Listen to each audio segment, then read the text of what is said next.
Welcome back, champs, to another episode, whatever you want to call it, anything that starts with an E, the exorcist of the ranting redhead. I am the host, Aiden, and I promised that I would do a whole new format with a guest, of course, and joining me today, if you are a fan of the channel, which of course you would be, because only winners are, he is the one who got me the audio production award for the Sylvester Stallone trivia contest, where he only won $27. Give it up for Mr. Chris Apple. Hey, yeah, yay! That's money people like cheering for me. You love it when people cheer for you. All right, so with each guest that I bring on, and hey, especially if you're a hot chick, this could include you too, and of age, let me make that clear, 21 and older, I will buy everybody a drink. We're not getting drunk, we're just having a drink, and I let the guest decide, and I have whatever the guest decides. So Chris, what did you want to have to drink today? I picked a local beer. It's the Adirondack Brewery Lake George's IPA. I actually have never tried this. So. Oh, okay. So we're both going to try for the first... I thought you had it before. No. Okay. He was kind enough to get me a Cheers Boston Cup, which I've never seen Cheers. So yeah, let's have a quick drink and then get into it. What do we want to toast to? Judge Dredd. Judge Dredd, of course. Okay. Yeah, absolutely. The greatest movie of all time. Of course. L'chaim.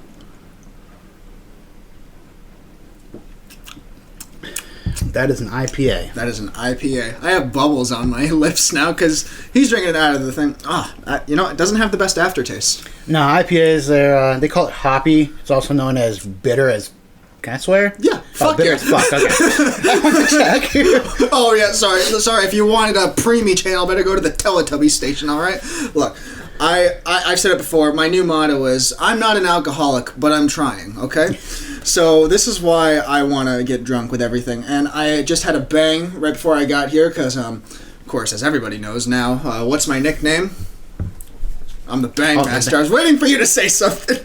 You didn't give me the nickname, but, some cool people did. And unfortunately, no hot chicks will call me that. So okay, so the way that this is going to work from now on is I let the guests pick the topic, the main topic to start off, and we kind of see where it goes. I want to do it like Dazed and Confused, which it's a hangout show. There's nothing really there, but I let the guests pick the topic to start off, and then we roll from there and see how long it goes. And I have 2 segments at the end, 3 actually, I just remembered. One of them is going to be called The Careless Ginger, where you can ask me any question in the world that you want. But you have 30 seconds to decide. Whenever I decide, once I have it, you have to decide within 30 seconds. Okay. The other one, at the end, I will have rapid responses for 3 minutes. I have a series of questions that you'll have to go through. You want to go through them quick to get to more questions. You don't win anything off that, of course. And I have... because I'm a selfish prick, I wanted to give you the chance to win some money. That's not the selfish part, but the question that I have is going to be all about me. All right? So your knowledge of me will depend on how much money you win. Okay. All right, so you got the hang of it, but that's towards the end of the show. Chris, what do you want to talk about today? Well, I was listening to, actually, honestly, I only listened to like half of your last podcast. Oh, thanks, champ. Fuck you. You were talking about old people. Oh, yeah. And I was thinking about that, because one thing that really pisses me off about old people is when they're like, I don't believe in things. Mm-hmm. But it's not like they're not like computers. Like, I don't believe in using computers. What's that? Like, what? You just reminded me in Austin Powers 2, my favorite line, or second favorite line, is when he just goes, I don't believe in science. When it comes to the spy game, it's all action. That's what it is. Yeah, I don't want to get political into I'll believe, religious stuff. Of course. But that's what I don't believe is supposed to be for. Like, things you can argue about. Yeah. Like, religion, don't get into it. Or your political team, your sports teams. Yeah. Schwarzenegger versus Stallone. Yeah. Which I got to that point and I started making a list of my top 10 Stallone movies.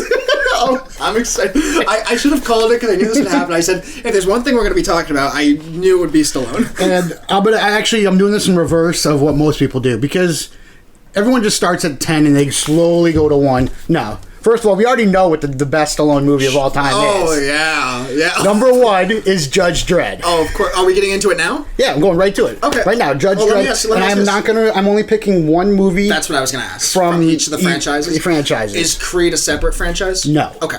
So, this is just my list I'm going over. Judge Dredd, obviously, is the greatest Stallone movie of all time. Can I preface something? I got here like 10 minutes ago, right? I showed up. It's raining outside. And I opened the door. You open the door. You have your Judge Dredd hoodie on, and Judge Dredd is on the TV. Oh, and I am wearing my Judge Dredd shirt under my Judge Dredd hoodie. Do you... okay, I know you like this version better, but do you like Dredd, the 2012 version? Do you like it? It's fine. It's fine.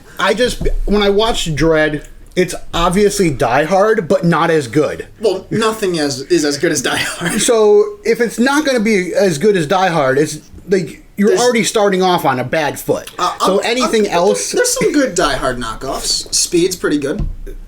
Speed's good. Speed's fine. Speed 2, horrible. Last Boy Scout, that's a fun movie. Die Hard 3, that's a great movie. But with Dredd, there's such a world they could explore, and instead they just were like, hey, let's just do Die Hard, but we're not even going to pay for Bruce Willis, who was acting at the time. They could have gotten him. He should have been Dredd. Or he should have been, is it Lena Headey? Is that her name? The villain? The one from Game of Thrones. The naked chick from Game of Thrones, yeah. Yes. Yeah, you have to really specify when you say naked chick from Game of Thrones. It doesn't really narrow it down very far. Queen Cersei, who showed her pussy. Walk of shame. Getting outside of a Super 8 or something. But anyway. Okay, I'm going to go on with my list before we get too far off. Fair. All right, number 2, First Blood. Okay. Number 3 is Rocky. I'm putting First Blood above Rocky, even though Rocky won the Oscar. I actually think the character growth through the character arc for First Blood and the actual aspects of how it related to society and veterans and actually the whole story, including the ending, I thought it was perfectly done. Okay, but you say Rocky's right behind it? Right behind it. Okay, here's my thing with that. Look, I admire Rocky more because it's original. It's not based on a book.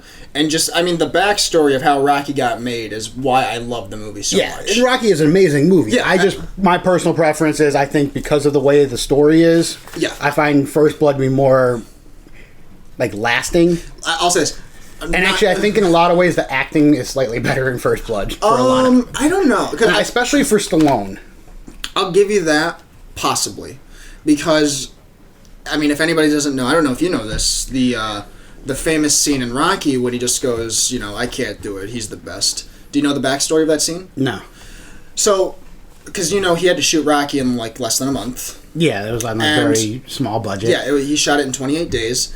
And that scene, the studio went up to him and was like, we don't have time to film. And he's like, and Stallone's like, he wasn't the director of that one, but he's like, no, this is the scene of the movie. We have to have this. And they're like, no, we don't have time. And he's like, give me one shot. He's like, okay, you have one shot, do it now. If you mess up, we are cutting this scene completely. So that scene, because it's one shot, and because that's all they had time for. And seeing Stallone just put in all that emotion, actually doing it. He was in a few movies before, but none that really nobody saw. What was it? Death Race 2000, the one that you always correct me on, Lords of... Is it Flatbush? Flatbush, okay. With the Fonz, right? I believe it's on Tubi now, so I might watch that. I still have not seen it. It's also on YouTube for free. But I do want to watch that one. But just seeing that scene and knowing everything that was behind that. And Talia Shire does not get enough credit for that movie. She is really good. And same with... She's really good in that one. And it seems like her acting... they didn't really give her much of a part beyond that. In the other ones, or at least as much. I'll give you that. But, yeah, she is amazing in the first one. I'll even say, for as bad of a movie as it is, she's actually pretty good in Rocky 5.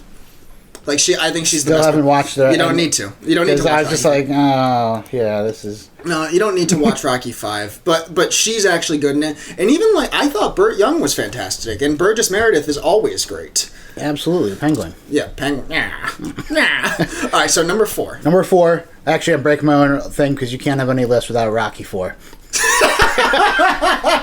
Breaking my own rule. Director's cut or theatrical? The director's cut that we saw together. It's actually better with the sound not working at first when everyone just made up their own lines. The best part of that, because I think I've told this story on my show. We saw the Rocky IV director's cut. It was one night only, and there was a live Q&A with Sylvester Stallone from Philadelphia for the first half hour, which was so fucking cool. Then the movie starts, and there's no sound, and it's a big recap of Rocky 3, and the best part is just everyone started, like, because it was the fight with him and Clubber Lang, and everybody's going, like, choo, choo, making the punchline effect, and then everybody just goes, Rocky! When Adrian shouts. It was so cool. I love that movie. But, yeah, the director's cut, the only problem I have with it is the sound is pretty bad. And the music is not as loud as it should be, because that soundtrack is fucking awesome. Yeah, it seemed weird that they seemed like the actual cut of, like, the whole scenes and everything was done well, but I don't understand why the sound was never recut. I'll give you an example, because in the theater, it was good.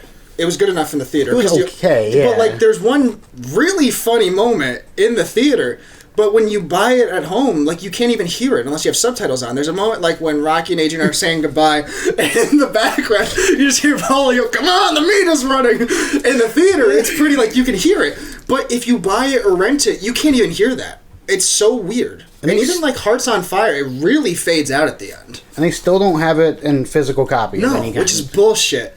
If anybody has a copy of Rocky IV Director's Cut and you feel like doing some charity work, fuck the elderly, fuck preemie charities, donate to me. I need it more. I'm balding. Okay, number, what are we on, 5? Number 5. Okay. Demolition Man.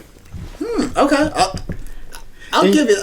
It's no Judge Dredd, but it's very similar. Can I say, out of anything non-Rocky and Rambo, that Demolition Man may have the best villain of a Stallone movie, in Wesley Snipes? Wesley Snipes? Yeah. Oh, okay. He's really good in that movie. I think Sandra Bullock was nominated for a Razzie for that movie. I thought she was fantastic. She was fantastic. Yeah. I just wanted her better role. Yeah. What was the one where she was like the stepmom of the football player, the Blind Side? I like that movie. No, she's just like, I'm white and I'm saving you. I thought it was a well-made movie. All right, but number 6. Number 6, Judge Dredd again. What? No, bullshit. No. You can't have Judge Dredd on there again. Okay, so hold on. Why didn't you put Judge Dredd as 1 and 2? Because like we don't. That's just repetitive at that point. Okay. All right, I'll pick a different one. Expendables 2. That's the best of the Expendables. That is the best. Okay, hold on. I gotta look this up. Did you see the trailer for the new Expendables? I have not seen it yet. Okay, because, hold on. Let me find this, because the tagline of the 4th Expendables is so fucking stupid. I laughed so hard. Here, read your number 7. I'm gonna find it. My number 7, Cliffhanger. Why are they doing a sequel to that right now? To Cliffhanger? Yeah, did you not realize that? I did not know they were doing a sequel to Cliffhanger. It was announced like a month or two ago that Stallone is doing a sequel. Really? I don't know why. I'm not finding the tagline, but it was like on the post. Oh yeah, you ready for this? It's the tagline. The tagline: "They'll die when they're dead." What the fuck? They'll die when they're dead. That is like the best bad tagline I've ever heard in my life. It's so bad. Like, I thought it was something like, I thought it was going to be like Expendalicious or something. Expendalicious with Dolph Lundgren. Dude, that'd be the name of a cooking show. Expendalicious with Dolph Lundgren. I'd watch that. He's beefcake, right? Is he beefcake worthy? What? Sorry, I just watched that South Park episode last night. Beefcake! And if they're making a sequel to Cliffhanger, I know. Bring back John Lithgow, even though he's dead. Should they have his album? Yes. That should be. Have a banana. Have a banana. If you haven't heard, what's the name of the album? It's like Singing in the Bathtub or something like that? By John Lithgow from like 2000 or 2001. Look it up. It's like the first or second song. Like the first line is him going, have a banana. It's so funny. That was like a meme with you, me, and your girlfriend for like months. I wish more people understood how funny that is. Oh, it's hysterical. All right, number 8. Nighthawks. I need to see it. I really want to see that movie. You have to see that one. Great movie. I've heard now. Is the ending weak? Or is it good? That's good. I mean, it's really the what's his name? Billy D. Williams. Rutger Hauer. Rutger Hauer is one of his best performances, which doesn't really say a lot because he only has a few. That and Blade Runner. Hobo with a Shotgun. Hobo with a Shotgun. Yeah, it's up there. Right. But that's good. Great one. Number 9. I had to put it on the list for you. Over the Top. How do you not have Oscar on the list? I was thinking about Oscar. Or Tango and Cash? See, I don't know. See, I only put ones where he's the lead, basically. Oscar! But there's other is the ones. lead in Tango and Cash. Although what's funny is I only saw like the beginning. But it's a buddy comedy. Come on. It's Stallone and Kurt Russell. That is everybody's number one. Yeah, that's 50-50 because you can't have Stallone over Kurt Russell. That's not going to happen. They have I'd to be watch equal. that porno. Escape plan. Escape from the Italian Stallion. That's the ultimate crossover. Snake Plissken meets the Italian Stallion, not from Rocky.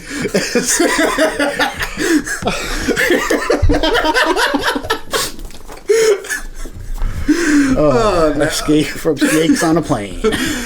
I can't think of a clever pun in time.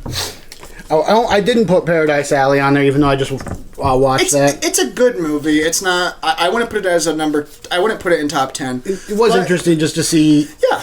Like Stallone, it's his first directing job, and one thing I noticed is if you look through the history of works he's done, where especially because he does such, he has control over almost everything in his movies. This is what I want to ask you your opinion on this.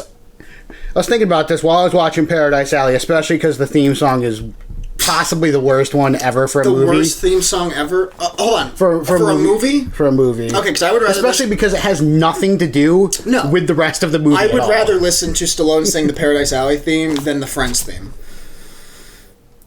Yeah, Friends is the worst it is horrible thing ever. Because people liked it. Yeah. But at least Stallone's lovable. Nobody in Friends is likable. I was thinking about this. I think Stallone, just personally, has horrible taste in music. Because I've heard his brother. He tends to use a lot of those music, like even the music he was using. He is in control of the music for that movie. There's no way as director he's not. Yeah. It was horrible. Yeah, I don't even understand the guy. They're supposed to be horrible lounge singer, whatever. Even that was horrible. You didn't even get bad lounge singer. Can I counter that? Yeah. Because you said even when he doesn't direct, he kind of has a lot of control. First Blood, It's a Long Road is a very good end song for that movie. That's true. Did he pick it? But like you said, he has some control over it. And even he directed the fourth one. And if you want to just talk about score, he did Brian Tyler did a great job for that movie. But look at the Rocky sequels. He got Bill Conti back, and it was fantastic. Rhinestone. Rocky 4. Rhinestone. Living in America, Burning Heart, No Easy Way Out, Sweetest Victory, Hearts on Fire. What was the one he wanted to use? Was it 3 or 4? They wanted to use a different one, like another one bites the dust or something? So in 3, I believe, I don't think I'm wrong, because I usually am not about Stallone, is in Rocky 3, originally, he went later to Queen for Another One Bites the Dust. They said no. Then they went to Eye of the Tiger, but I believe there was another one before that, which ended up being the theme song for another movie. You're the Best from the Karate Kid. That's right. Which is ironic because the director of the Karate Kid directed Rocky 1 and 5. That wouldn't have worked. No, I've seen videos. I actually think I've seen compilations of where they used Eye of the Tiger and Rocky 3, but they put in You're the Best or Another One Bites the Dust, and Another One Bites the Dust works pretty good. You're the Best kind of doesn't, but I could see Another One Bites the Dust being the Rocky anthem, But Eye of the Tiger is arguably the most famous song ever written for a movie. True. I didn't realize for a long time that it was written for it, and I think you told me that. Yeah, well, I would also like to point out, I am the one who got you into being a Stallone fan. That is true. You say that so defeated. It's true. This fucking kid. I was with Schwarzenegger, but most of Schwarzenegger's things are basically based on Terminator 2. That's his entire... See, and I don't have the Terminator 2 obsession like everybody else. Terminator 2 is the greatest sequel. No. The good, if you count it, The Good, the Bad, and the Ugly. It is, it is a sequel, but it's also kind of a prequel. It's because it takes place technically before Fistful of Dollars. So if I can't count that, I'm trying to think of what else I would put up there. Caddyshack 2. Oh yeah, the second worst movie I've ever fucking seen in my life. Terminator 2 is definitely a great sequel. But Young Guns 2? Young Guns 2? Come on, Blaze of Glory. I hate Bon Jovi, but I like that song. It's not as good as Terminator 2. No, obviously. I did actually really like the Blade Runner 2049. I still have not actually watched that. I thought Blade Runner was good, but Blade Runner 2049, I saw it before I saw Blade Runner, didn't get it, rewatched it after I saw Blade Runner, and I'm like, this is fucking awesome. But I will also say, I do think Rocky Balboa is a very underrated sequel. Yeah, like I'm surprised you look enjoyment wise. Rocky 4 is the most enjoyable Rocky, but Rocky Balboa is a better movie than Rocky 4. Yeah, but he doesn't defeat communism in it. No, that's true. But hold on, but you put the director's cut on the list. The director's cut came out in November of 2021. Sorry, what happened February into March of 2022? They rose up again. I'm sorry, but in the director's cut, Gorbachev gets up and starts clapping. In the director's cut, he gets off pissed. I think that inspired Putin, okay? So, the Rocky 4, Stallone single-handedly stopped the Cold War, and then later on, he had to be like, I'm missing the action. So you're saying we need Stallone. He has to do a director's cut of the director's cut. Beat the shit out of Putin. Yeah, who wouldn't watch that? Have you seen Tulsa King? He's fucking jacked. Like, I just want, like, Putin just comes riding in on his bear. And Stallone's just like... Why does he have the Mario theme? I don't know. Because he's Super Stallone. You're gonna do... No, okay, fair. That Mario movie I thought was so fucking boring. I actually haven't seen that yet either. So, there's the beginning of Paradise Alley. I actually had to look this up. It starts 1946. Mm-hmm. What year is Stallone born? 46. 46. Which, okay, so you want to hear something funny about that? So Amon DeSante is way better in this movie than he was in Judge Dredd. That's right, he is in Paradise Alley. Fuck. Which is funny because I'll never forget this, and neither will my entire class. When I had to show the Stallone trivia, you built up how much of a Judge Dredd fan you were, and I said who played the villain in Judge Dredd, and you blanked. That's because I'm old. Well, shit happens, Algie. But my favorite thing, going back to Stallone, there were two things, in my class, that everyone in my class went with me against the teacher. They were all like, no, Aiden's right against the teacher. Otherwise, it was usually split down the middle, because I always had a beef with my teacher. It was like it was always fun banter. But there were always two things, and ironically, they both happened at the end of each semester.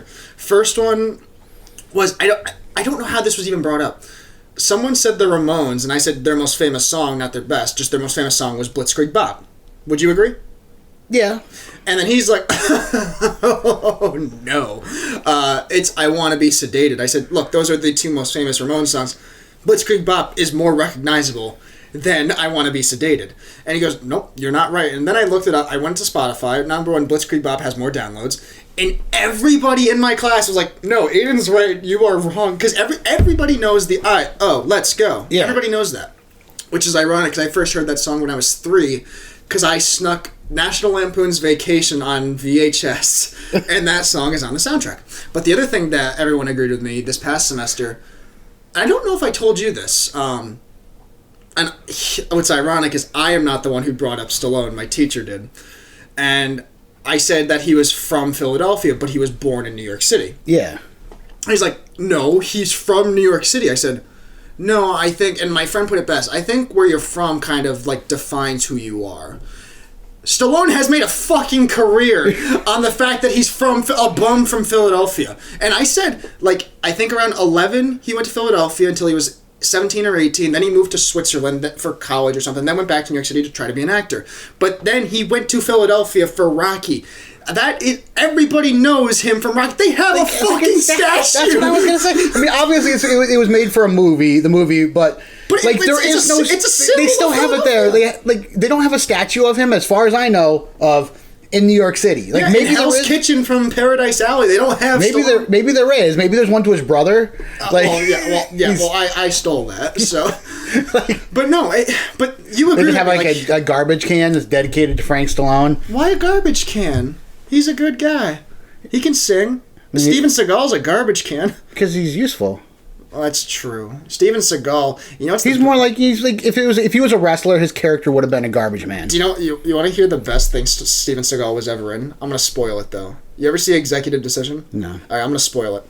So it's billed as. I thought you were talking about his show where he. Oh, the cop show. I just know he has like psychic powers or something in the show. Like I'm sure he just glares at people. Yeah. And just gets like Uses But his he's literally- ponytail to read their minds or something. But he literally just he has like these weird powers, and he's like, I think there's something going on over there in that house. Let's go. And then he just talks to a guy who's like beating up his wife or something. He's like, no, brother, you can't be doing that. You know, you gotta love your family. And it's so stupid. I just imagine it like Walker, Texas Ranger, but even slower. I don't get the appeal of Steven Seagal at all. Like, people legitimately like Maybe him. they like people that are really like have a fetish about squinting. No, but Clint Eastwood's hot. Yeah, exactly. It's the same people. No. Well, okay, so I want to say the best thing that Steven Seagal was in. Executive Decision, 1996. It's billed Kurt Russell, Steven Seagal, Halle Berry. Those are the top three, and I think John Leguizamo's 4. But what's great is like Kurt Russell's like this. The premise. I think it's an underrated movie. It's not like the greatest, but it's the better Con Air. It's nothing like Con Air except the fact that it has a plane, but it's fun. So, but what's Nicolas Cage is in it? I wish. But here's the thing about Executive Decision is Kurt Russell's like, the nerdy scientist. He's like, oh, there's a bomb on the plane. Yeah, like, he's super nerdy. Yeah, but he's awesome. Listen, Kurt Russell can do anything. There's no denying that. So he's like, oh, if we can get on this, there's like, we have this plane that can, detach and you can get on the airplane. It's whatever. But he's like, Kurt Russell's like, I know how to defuse this bomb and I'm an expert in these people, whatever. And Steven Seagal's like this, they build him as like, I'm the badass military general. So they get on the plane, but then they start having like problems, like it's starting to shake. It's like, okay, this plane is going down, get out of here. And Steven Seagal, he's like, you're gonna make it. He's like, no, but you are. And he closes the hatch and the plane explodes. And you see Steven Seagal's body just go pew, out like 40 minutes into the movie. He doesn't even get on the plane. He just dies. And I'm like, oh, this is fucking awesome. It's so good. See, now you have to watch Executive Decision. It's so good. Yeah. No, Steven Seagal, it's horrible. I had a debate with my history teacher that Van Damme was better than Steven Seagal. Van Damme is better. Yeah. I mean, I don't care for Bloodsport. Bloodsport, Kickboxer, Time Cop. Time Cop. Time Cop's You best. already have like 3 movies that are better than anything that Seagal has been in. Yeah, I don't get... You know what's weird is what's considered his best movie, he's the worst part of Under Siege. He's the worst. Like, I genuinely like Gary Busey and Tommy Lee Jones in that movie. He is horrible in it. Well, yeah, he's just horrible. He's horrible. He's just horrible. Did you see that video of someone interviewing him, and he asks him a question, and Steven Seagal, he grabs him and throws him in a pool, like the reporter. Have you seen that? It's so funny. No. It's so funny. Oh, one thing I remember, another thing I wrote down. I wrote down my notes. I'm looking through. Yeah. From Paradise Alley. Do you remember the part where he just screams, "It's up down for Cosmo"? No. I was just like, what, Kramer? I'm Cosmo Kramer, the Yes Man. I was just like, all right. I'm Sylvester Stallone, the Yes Man. Come here, Brigitte. I love how he cut her completely out. It's like, my director's cut is, I'm going to cut out Brigitte Nielsen because that's possibly going to save my marriage. Yeah. Dude, it was so sad when he and his wife almost got divorced. Now they have a reality show. Now they have a reality show. With their very hot daughters. It's so unfair, okay? Look, I don't get it. Look, I love Stallone, but he looks like a foot, okay? He looks like an Italian foot, alright? He looks like... Yeah, he looks like Italian leather is supposed to be the best. Yeah, well, but he looks like that Italian sub that you accidentally bought at the discount knockoff Subway and wanted to return. That's what Stallone's face is, but he's awesome. Listen, if you have charisma, you can look like anything. I think that's fair. But, like I said, Kurt Russell, he's got both. He's got the looks and he's got the charisma. And he's got more charisma than Sylvester Stallone. You should actually propose this to Kurt Russell. I think he would be amazing in a reboot movie of Married with Children. As Al Bundy? Yes. Ooh, but he's too old. No. Nah, you're right. How dare I say that? Wait, does Goldie Hawn play Peggy? Could she? Goldie Hawn is awesome, okay? She can do anything. No. She plays... Married with grandchildren or She something? plays the neighbor. What's her name? Oh, Marcy? Marcy. Oh, that'd be interesting. You know what's funny is, so I had this running bit with a friend. I'll never upload this, but... I did something called like a debate date where I wanted these two people that kind of didn't get along at my school. I wanted them to kind of, become friends, and I thought it'd be interesting on my show.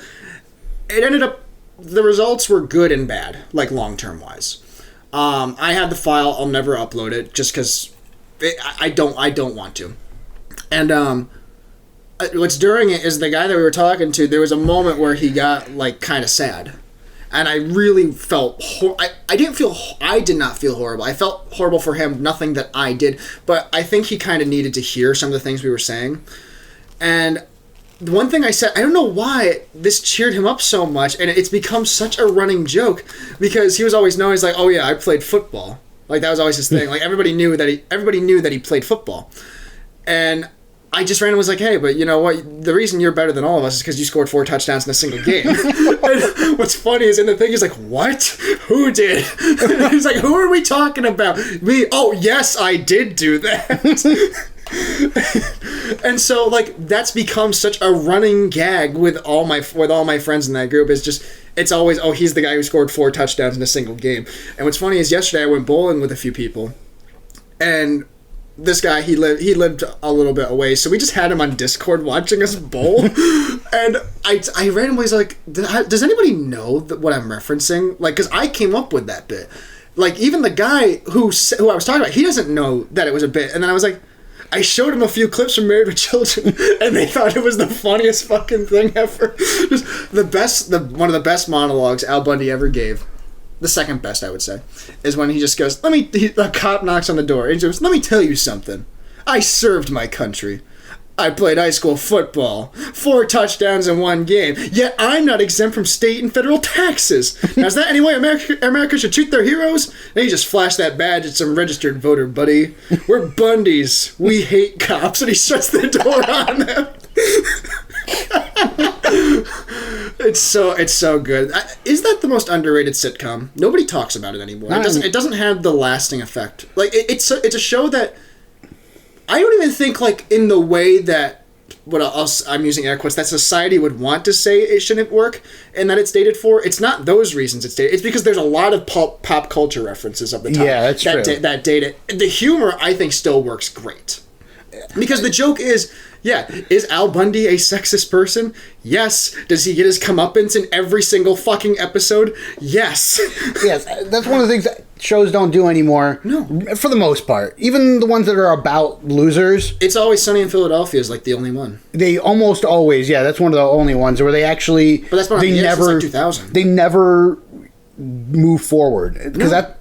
Like Seinfeld was great with that. Nobody learns anything because people generally don't learn anything in real life anyway. That's what makes it funny. Most people, like literally, the average IQ is like 85 to 105. Being retarded, I'm sorry, I would never call somebody else mentally handicapped that, but being really dumb is like 68 to like 75, something like that. Mm-hmm. So the average IQ is barely above. Yeah.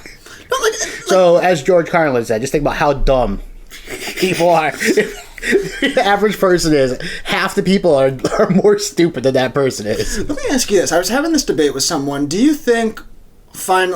there's one thing I can't say, and I say this because you're a little bit older than me. You are almost twice my age, right? Yeah. I'm 21, and you are not. But,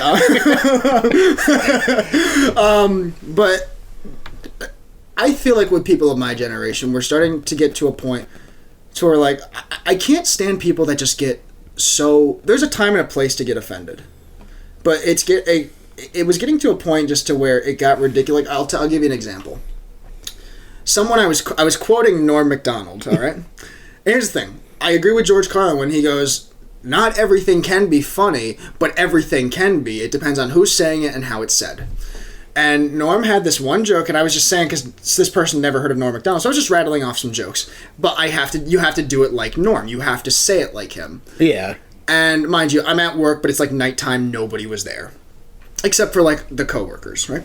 And I say one of them, and just because the whole point is he's trying to get the reaction of somebody in this interview. He's looking at like cue cards, and he just goes, some gold-plated chains would make a lovely retirement gift to a very, very good slave. And he just, like, as soon as he says that, he just looks right at the guy.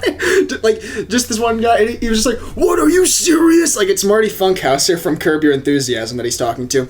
And I was just randomly rattling off jokes. that Norm says. And I said, just look him up. I was just naming some.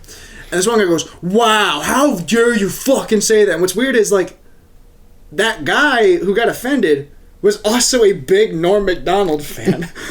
And I had to go up to him because he's like, wow, you crossed a line and I can't fucking believe it. And I'm like, oh, fuck, all right. So I went up to the guy, and I can't stand two-faced people. And I said, I was just introducing someone to Norm Macdonald. That wasn't my joke. And I had the video queued up, being like, look, this is not my line. And he goes, yeah, I didn't think you said it or anything. I didn't think you meant it or anything. I'm like, you just, like, 5 minutes ago was saying how awful I was.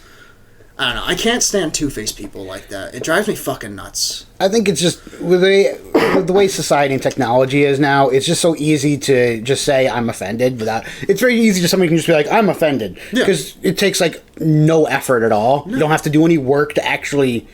Because things you're actually offended by, you're actually going to put the effort into. Yeah. You don't have to put any effort into going on to whatever social media it is and recording a message saying, I'm offended by whatever. Mm-hmm. Like, that's very minimal effort, which is why it's very easy to do. Yeah. Which makes it why I think it's why it happens more now, because it was a lot of work back in my day to record a video, put it online, and try to get anybody to watch it. Mm-hmm. Like, if you did that for everything, like... That's like a lot of fucking work. Yeah. And nobody would do it because you want to do... People are lazy. There's a great Jerry Seinfeld bit. It's in one of the episodes of Seinfeld when he just goes, you realize it's so easy. You just give someone the finger. And it's like, oh, why bother getting offended by the finger? It takes no effort. See, I'd get offended by the toe. Because imagine you're driving along, and you cut someone off.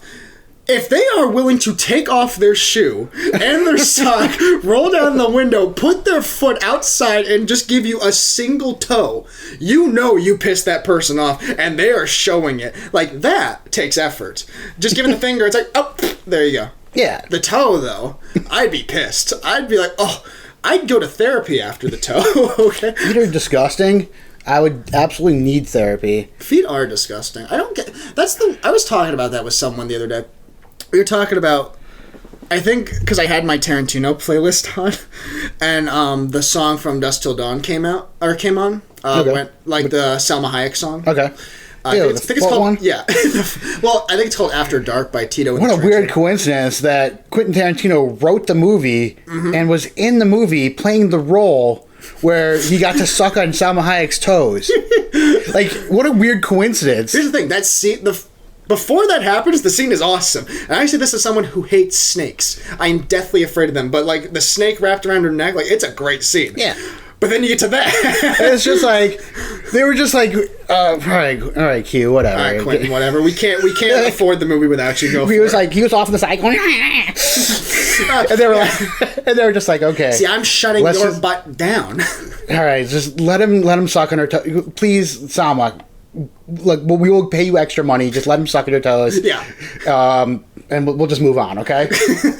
Thank you. Thank you. But I was talking about that with someone, and I said to I was like, I just don't get the feet thing. Like, it's the only, like, weird fetish that I really, like, main fetish, not, like, obscure one, because that's not obscure. That I cannot wrap my head around. I don't get it. And the two people that I was with, they were like, oh, I agree. But the one girl was like, see, I would never do anything with the toe, but if someone does it to me, I'm like, oh, hell yeah. I'm like, then you're bitch. You give it, you don't give, but you take. No. I don't know. Feet are disgusting. Yeah. They smell. We walk on them all the time. Why do you want to put that in your mouth? Yeah. I don't. It's so if you have a foot fetish, shame on you, but don't forget to subscribe. Subscribe to what? Dr. Scholl's?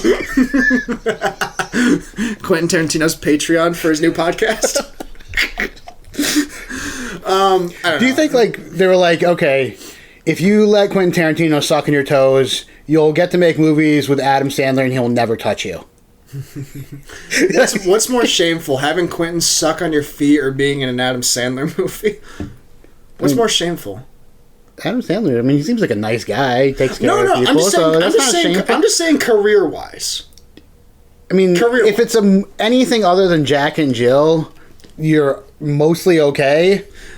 I disagree, and I'm not defending Jack and Jill, but I'll counter it with this two things. One, there are also horrible Adam Sandler. None quite as bad as Jack and Jill, granted, but there's a lot of other horrible Adam Sandler movies. And two, there's a very famous actor who is in Jack and Jill, who after that was nominated for an Oscar. Al Pacino is in that movie, and then he later did The Irishman. Yeah, but it's Al Pacino. But at that point, it's Al Pacino washed up. Yes, Al Pacino. Even Al Pacino had almost ruined his career. Al Pacino. Yeah. People afterwards were like, he was in Jack and Jill. Like, he was also in Geely.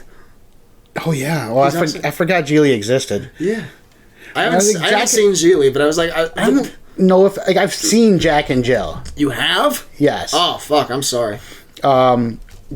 I really want to know who had stuff on Al Pacino to make him be in that movie. Yeah. What kind of blackmail did they have? I could name. I think it's in my top 10 worst movies ever made. It felt like they were trying to do anger management, which was fine. I thought people liked it, but it was okay. But Jack Nicholson. Yeah, I mean, it's Jack Nicholson. Yeah. Who I would argue is better than Al Pacino. I could make the argument. Because I don't think there's a single Pacino performance that is as good as him in One Flew Over the Cuckoo's Nest.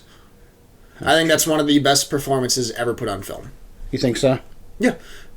Easily one of the... Not saying it's the best, but one of the best of all time. I think with Jack Nicholson, I gotta give him props for going out on top. Yeah. He was kind of like, you know what? I'm done. I'm just gonna go to Lakers games and bang young women. I'm done working. L'chaim. As I take a sip of this bitter beer. Although Pacino just had a kid with a... Yeah, he's 83 and he's having a kid. They were like, she's an executive producer. I was like, she's producing all right. Too many premies in the world. I can't take it. But I will also say, going back to Al Pacino, I think his most underrated movie, and one of his best, if not maybe his best, is Dog Day Afternoon. I think that's a very underrated movie. Nobody talks about it. I think it's Sidney Lumet who directed it. I have no idea who directed it. I want to say it's Sidney Lumet. Don't quote me on that. But it's a very good movie if you have not checked it out. I think it's on, as we call it in this house, HBO. But out there we call it Max. I'll never call it Max. Max is a name. I don't... See, is that a good name? No. Where does that fall on the name list? Max? Yeah. It's stupid. You think it's a stupid name? It's a stupid name. Why don't they just go with HBO? People know what HBO is. Call your kid HBO instead of Max. What would it be called? That's how you pronounce it? Hippo. When people name their kid ESPN, ESPN, HBO is way better than ESPN. People call their kid ABCDE, but it's pronounced Absidy. What the fuck is that about? This is why men need to have some of their dicks cut off. There are some people that just should not procreate, and if you do, you should go to prison. And I think you and I are one of them. I never want to have kids. No, I don't get... Here's the thing. I don't get... Whenever people have a kid, they always say this after. There's two examples of people having a kid. One, if for some reason they decide, a woman's 39, and it's we may not have another chance again. Or they find out that they have a kid and they have to come up with an excuse. It's we just have too much love. Bullshit. You refuse to go to Rite Aid. I don't get when people celebrate when they get pregnant. Or especially when their parents celebrate. They're like, oh, my son and his fiance are pregnant. Yes, it's literally I'm so happy that he cream pied his fiance. Thank goodness my little Johnny didn't pull out. Can't get grandbabies from swallowing, hon. Alec Baldwin doesn't shoot blanks, and neither does little Timmy. It's just weird. Yeah, no, I agree. It really sounds like people to me it's the same thing when people are like, oh, my dog had puppies. I'd rather be okay. I'm okay with that more than an actual kid, because a dog, what do they last, 12 to 14 years usually? Is that the age range of a dog usually? I mean, it probably depends. I don't know. But the typical lifespan. I'm okay with that because it's also a shorter period of time. You didn't fucking have a dog. You just got one. It's something. And if I don't hate dogs or anything, but I don't get the puppy appeal. People that go ape shit anytime there's a dog around. It's so weird. I'm yeah, dogs are cute, but anytime you see a dog, it's oh, look at the cute little puppy. But it's every single dog. Oh, I only do that for the cute dogs. But it's fun. I don't have a dog. I want to pet a dog, and I don't. It's like okay. That's it. You also don't have a dog. I don't have a dog, and I think it's cool to pet them, and then I give them back. It's like my nieces and nephews. Like when they were younger, she's like, "Cool, I get to get them all riled up, and I don't have to deal with it. That's awesome. Somebody else's problem." Yeah, that's the best kind. I'm more of a cat person, I think. Yeah, because I've had. You always had cats growing up. Yeah, I've had cats. I still have dogs, but I don't. I like them because they're just more independent. I don't have to put in as much effort, but when I do, it's very like the cat reciprocates, I guess. Like they're like you can tell when a cat's appreciative, like they're all purring, and I think that's cuter than anything a dog does. I don't know. I think there's a appeal to dogs too, though, because no, I love dogs. Sometimes you go over to a cat and you're like, "Oh, I love you, cat," and the cat's like, "Fuck you." But I love that. I love that. I think that's so great. You call your cat. Sometimes it'll come. Probably. A lot of times it's just like, whatever. You call your dog, like you immediately, as your dog, unless it's a dick, is going to be like, "Oh, I love you." Okay, so I developed a call. When my cat was still alive, I developed like this call, and my cat would always show up because it's like a tease kind of, but like I would always play like kitten meows on like YouTube or something. I would just pull it up, and I'm like, oh, my phone's dead. Shit, I don't want to get up off the bed. I want my cat. So I actually learned how to do a cat meow, like a kitten meow. I was like, and my cat, I was going meow. Your cat, like, why is your cat looking for kittens? I don't know, but like I don't know. But my was your cat like? I'm gonna just assume she was like your cat was gonna kill them. My cat would probably like, what the fuck is going on in my house? Cat's like, oh, this kid's dead. Well, my other cat, he would always just like that would not work on him. He was always like, I don't give a flying fuck. Anytime like if you did anything for him, he would always just have that just deadpan look. And just not like he was a lovable cat, but would never ever show up to any of the calls. But the other one would come running right in. It's weird. So yeah, I don't know. Like dogs, I like them, but they're a bit too much. They're too much work. I'm not willing to put that in.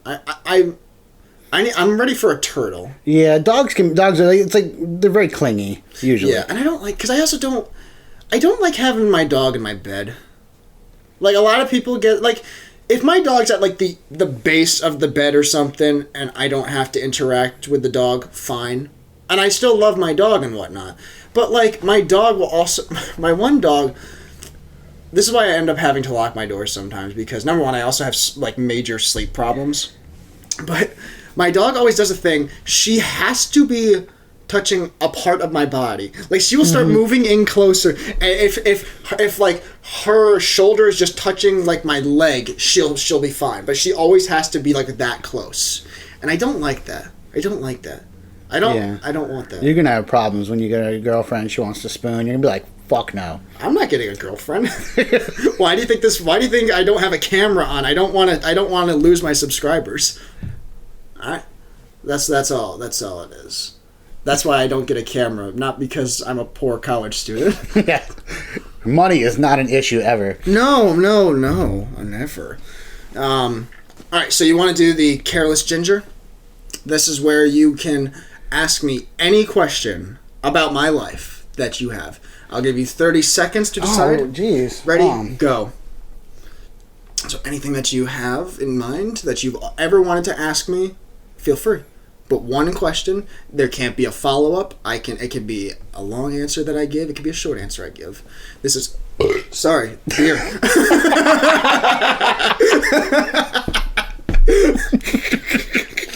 10 seconds. All right. Okay. 5, 4, 3, stroking your beard. 2, 1. What you got? I don't know. Let's ask something random. Okay. Let's see. Would you ever go skydiving?